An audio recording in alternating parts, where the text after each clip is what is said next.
Part 2 of The Ferret's Nest. Written by Love Glows in the Dark. Read by Bad Writer. A quick warning, this scene explores some explicit content, so be warned. Draco sat on the sofa, reading the new book of ancient potions recipes he'd found at a book fair in Wiltshire. It was almost 9:30, and he was starting to get pleasantly drowsy.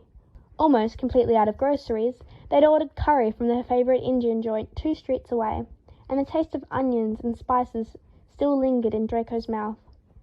Harry was in the bedroom, folding and sorting laundry, and Draco's mind started to wander from the liver-strengthening potion recipe to form a mental list of all things he needed to buy the next day at the supermarket. Letting the book fall close in his lap, Draco sighed and rubbed at one eye with his forefinger, the room swimming before him just as something blue flashed across his vision. Blinking, he looked around to see Moody scuttle past, with his own little baby blue flannel blanket clutched up in his pink mouth. Draco scowled. That fucking ferret. He couldn't believe that Harry washed his gross, fur-covered blanket along with the rest of their clothes. Still scowling, Draco leafed through the book again and found the recipe he'd been reading, carefully noting the techniques and any unheard-of methods that he could introduce to his own potion at Mungo's. Just as his eyes landed on a paragraph that described a particularly interesting way to extract natural oils, he saw a familiar-looking white cloth being dragged across the floor. He leaned forward in confusion. Draco watched Moody hop awkwardly around the large bundle of material, tripping over it, when it suddenly struck him that, "That's my new designer shirt!" Draco howled, flinging the book aside and charging at Moody, who, upon realizing he was being followed, quickened his pace, scampering away with the shirt firmly caught between his sharp little teeth. "Give it back! Give it back! Potter!" He didn't mean to, Harry yelled from inside, appearing a moment later with Draco's favourite green boxes slung over one shoulder. He ran into the living room and looked around for a mess before running into the kitchen, where Draco was standing with bared teeth. "What? What'd he do?" he asked. "My new white shirt," Draco snarled, pointing at the fridge behind which Moody had disappeared. "Get that creature to give it back, and I swear to Merlin I will poison it if there's a single rip in it." Harry, biting his lip over a smile, hurried forward and tried to stick his arms behind the fridge, making those little chomping noises he made to call the ferret. "Moody," he panted after trying in vain for a few seconds. "Moody, come out." "My new white shirt," Draco wailed, tugging his hair with both hands. Harry now grabbed the edge of the fridge with both hands and heaved, moving it forward a few inches and craning his neck to peer behind it, before leaving again and pulling it forward some more. "Is it there? Is it torn?" asked Draco, crowding up behind him, breathing down his neck. Harry suddenly emitted a choked guffaw of some sort that sounded like he was being strangled. "Oh my god," he heaved. "What? I swear to fuck!" Draco shouted. "Tell me what happened to my shirt!"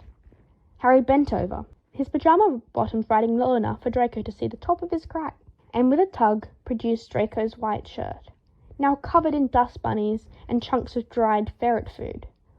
"What the fuck?" Draco yelled, holding it away from himself between forefinger and thumb. "I hate that fucking rat!" But Harry was bent over again, laughing soundlessly at something behind the fridge. Draco could hear the furious chattering of that stupid little ferret, and a moment later, with another tug, Harry turned around, clutching a bunch of dusty socks and a grey waistcoat. "My waistcoat!" screeched Draco, snatching it from Harry and examining the dirt and gunk on it. "My fucking socks!" "He's got all sorts of shit back there," laughed Harry, turning to peer behind the fridge again. "Oh my god, here's where all those kitchen towels are." "This is Prada!" shrieked Draco, waving the waistcoat at him before abruptly elbowing him aside and sticking his head behind the fridge. The blue flannel blanket was there, bundled up with a cosy dip in the centre.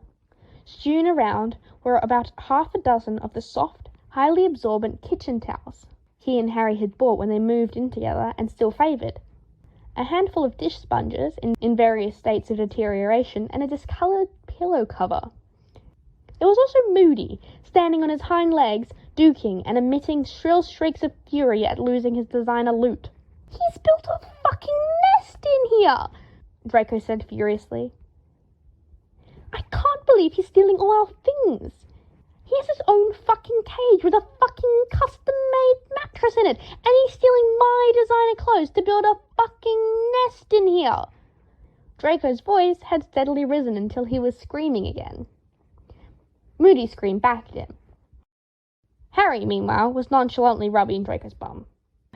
"I'll make sure he doesn't steal any more of our stuff, okay?"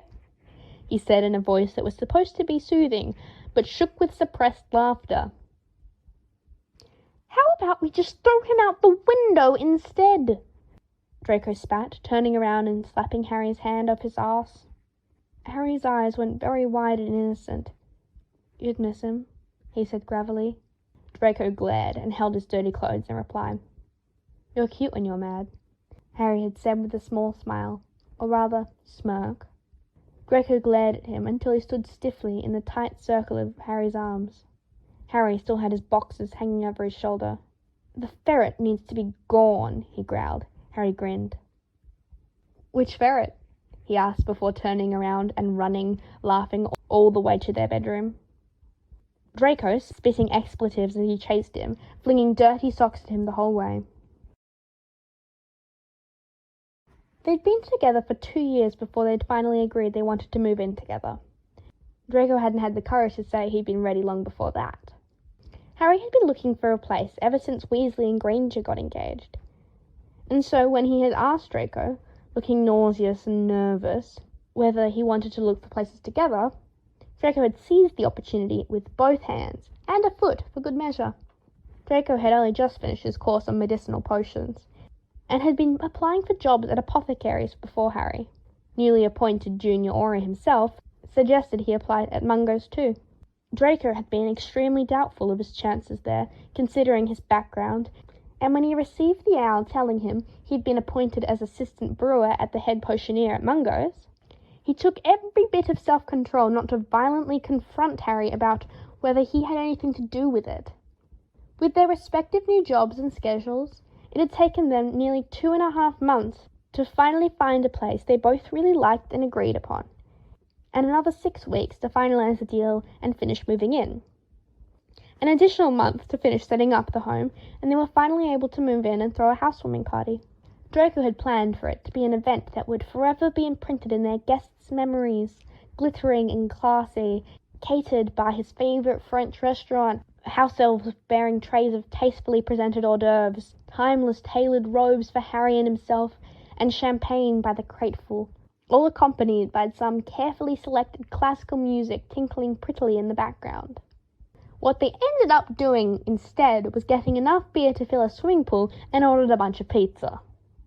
Draco and Harry both wore jeans and long brought on board a whole bag full of elvish dizzyweed, and they listened to the Weird Sisters on the wireless, and it was easily the best party Draco had ever been a part of. Yes, everything had been perfect, except for Weasley's housewarming present. He and Granger were the first to arrive, and Draco had immediately eyed the wiggling lump under his jumper with a mixture of curiosity and tentative excitement. He'd fallen in love with Granger's cat over the course of being with Harry, and for a whole 30 seconds, Draco had been sure that Weasley had been sensitive and kind enough to gift Harry and him with a kitten. What he pulled out with a flourish and a shit-eating grin was a fucking ferret. It was small, just a few months old, Weasley announced, and had pure white fur, and its nose and ears were very pink, and it made a strange, squeaky, chattering noise, and Harry had instantly been delighted. Carefully accepting the creature from Weasley's hands and cradling it, cooing at it and kissing its pointy snout. Draco, his cheeks pink, had wanted very much to fling his glass of cold beer into Weasley's stupid, grinning face. "You didn't have to," Harry had said, even though he'd let the creature burrow into his neck. No. We knew you guys would love a pet," Weasley said with a false air of modesty, grinning wickedly at Draco the whole time. Draco's hand itched to slap him. "I suggested we go with a French press or something," Granger said, looking slightly pained and very contrite. I mean, we all know how much Draco loves fresh coffee. Thank you, Granger. That would have been very thoughtful, Draco said stiffly. His name's Moody, Weasley said loudly, bouncing on the balls of his feet. Harry let out a soft crow of joy. Moody, the ferret. I'm going to fucking kill you, you bastard. Draco gritted at Weasley, hands balled into fists. Draco had needed a lot of beer and dizzy weed to calm him down and enjoy himself that evening. But when he woke up the next morning, his dragon-hide loafers had been full of dried ferret poop. Draco had sent Weasley a very long, very rude howler and then thrown out the shoes. Give it back! Draco screamed, tugging at his silvery grey robes he'd dug out from behind the fridge. These were a gift, you filthy little bastard! Let go! With a final heave, Draco managed to pull the robes out of Moody's ridiculously strong grip. There was a sharp ripping sound as the ferret's teeth tore through the delicate silk. Are you fucking kidding me? Draco said furiously, examining the rip. I'm home, Harry's voice sounded from the living room. Draco? Look at this, Draco said, stomping into the living room to wave his torn robes in a very startled Harry's face. Look what I found in today's scheduled inspection of that little shit's nest. He's got my wardrobe this time. I will not stand for this, Harry. I will not. Draco, babe, yesterday it was that lilac shirt that Lovegood made for me. That you love on me, by the way, Draco interrupted, still waving his ruined robes around. Do you see a pattern here? He paused here, teeth bared as he glared daggers at Harry. He's only stealing my things, Draco yelled hysterically. He wants to ruin my clothes. The goddamn fucking rodent thinks it can.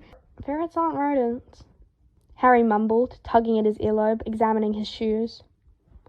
When Draco only swelled further, rage building into a dangerous level, he hurriedly held up his hands. I'll have a word with him. Utterly beyond words, Draco flung the torn robes aside violently and marched away, heading straight for the bathroom and slamming the door. As he undressed and tried to decide if he ought to have a long hot shower or simply treat himself to a proper bubble bath, he heard Harry come into the bedroom, talking softly. There was a familiar creak of bed springs and some squeaky chittering, and a second later, Draco realized he was gently chiding Moody in their bed. Get him out of the bedroom right this instant, Draco bellowed, following it with a kick on the door. There were hurried footsteps and then silence. Nursing his foot, Draco drew himself a bath. He decided that a nifty hex or two along the bedroom doorway and around the wardrobe would send out an electric shock that would instantly ensure that the stupid creature would get nowhere near his clothes again. And he was definitely going to make Harry sleep on the sofa that night. Determined in his plans, Draco soaked for over an hour, gradually cooling off while also sulking in his ruined robes. That fucking ferret and its fucking nest full of Draco's fancy things. It was all Weasley's fault. No, wait, it was Harry's fault. He was the one who'd accepted the ferret as a gift without checking it with Draco first. Oh, he was definitely sleeping on the sofa for at least a week. This plan immediately met an untimely death when Draco finally stepped out of the bathroom. Harry was lying on the bed, and Harry was almost completely naked. He was wearing his tightest pair of boxer briefs, and Draco could clearly see the promising bulge of that magnificent cock of his. He had one hand in his hair, messing it up even more than it already was, and his body was chiseled and tanned and tight with muscle. And to top it all off, his green eyes were soft and pleading as he gazed meekly at Draco. I shut Moody in his cage, he said timidly, sitting up awkwardly, scratching his inner forearm over the vivid, flame-coloured tattoo of a phoenix. Put his bowl in there too. He won't get out till tomorrow. Draco barely even processed what he'd said. He'd just been staring at Harry's bare torso and all its many tattoos, his gaze slowly proceeding further south, taking in those tight thighs, and lean calves and his big, long feet before going back to that inviting mound in his black pants. When it twitched, Draco blinked and looked back at Harry, feeling his face heat as Harry's face slowly split into a grin. "Are you still mad at me?" asked Harry, tilting his head like a puppy. "Whatever," Draco said, sniffing and strutting over to his wardrobe, opening it and staring blankly at the contents, very much aware of his harpy and mentally cursing Harry. And then Harry was right behind him, his arm slipping around Draco's waist, his cock pressing into Draco's lower back, rubbing gently. "Don't be mad anymore," mumbled Harry plaintively, working the knot of Draco's pink terry bathrobe open, and then turning him around in his arms. "You're too hot right now for me to resist you," grunted Draco, letting himself be pulled flush against Harry, shivering lightly as Harry pressed kisses up the side of his neck, right up to the back of his ear, still carefully grinding his cock against him. Draco's own cock was gleefully filling at a rapid pace, and so, when Harry closed his mouth over Draco's, tongue immediately sliding into his mouth, Draco flung his arms around him and let himself be guided to the bed, both of them tripping clumsily over each other's feet. Their mouths still locked together, Harry slid his hands down Draco's side, his skin still warm from the bath, Harry's lightly roughed hands making him break out in goosh flesh, gripping Draco's arse firmly for a brief second. Then Harry proceeded to slide the robes over Draco's shoulders and tossed it aside carefully before cupping Draco under the bum with both hands and just as carelessly flinging him over onto the bed. Bouncing slightly with a yelp, Draco scrambled to attack Harry's pants, pulling them down and, after a bit of a struggle, dragging them completely off Harry's long legs, running his hands back over the length of them, feeling the fine black hair part under his fingers to wrap one hand carefully around Harry's erection, and using the other to drag Harry atop himself. "So you're not mad at me anymore?" Harry asked breathlessly as he climbed on top of Draco and immediately grabbed a handful of damp, pale blonde hair so he could pull his head back onto the pillow and attack Draco's long, spotless neck. Draco just made a small nasal sound in reply, tilting his head back and cradling Harry's head with one hand as he sucked up mottled little bruises on Draco's neck. Draco's other hand was still firmly wrapped around Harry's cock. He moved his hand in short, broken strokes, working the foreskin up and down until he could feel the pre-cum start to collect between the folds.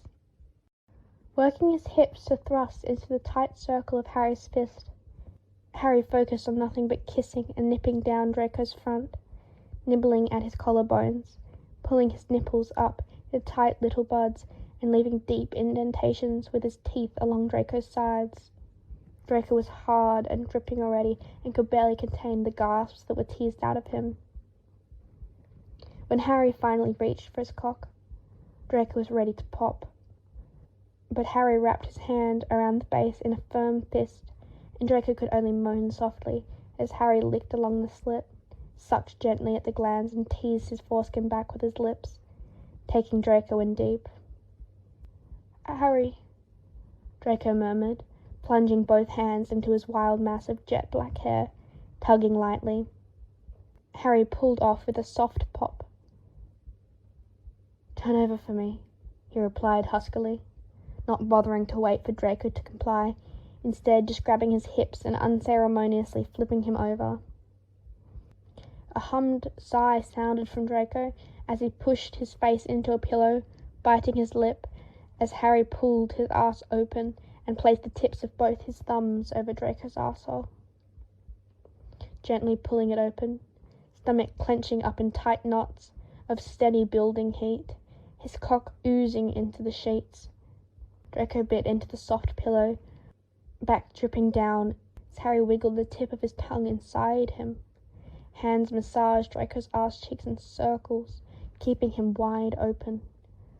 "God, yes," Draco whispered as Harry began to paint soft little licks on his hole, each stroke pressing inside until Draco could feel how wet he was every time his arsehole clenched involuntarily.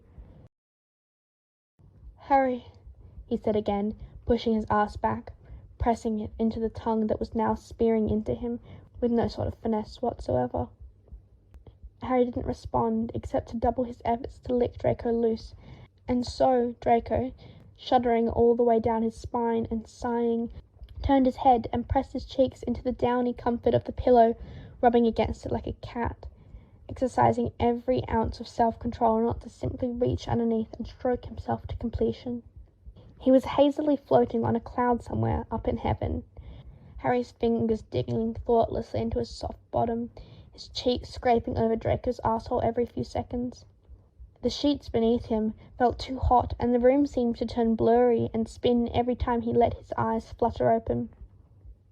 The deep burgundy curtains turned grainy, and the wardrobe doubled as Draco's vision shifted around his days, the floor tilting up to meet him, his pink bathrobe snaking along the floor and vanishing. "Wait. What?" Draco slurred, completely out of it. "What?"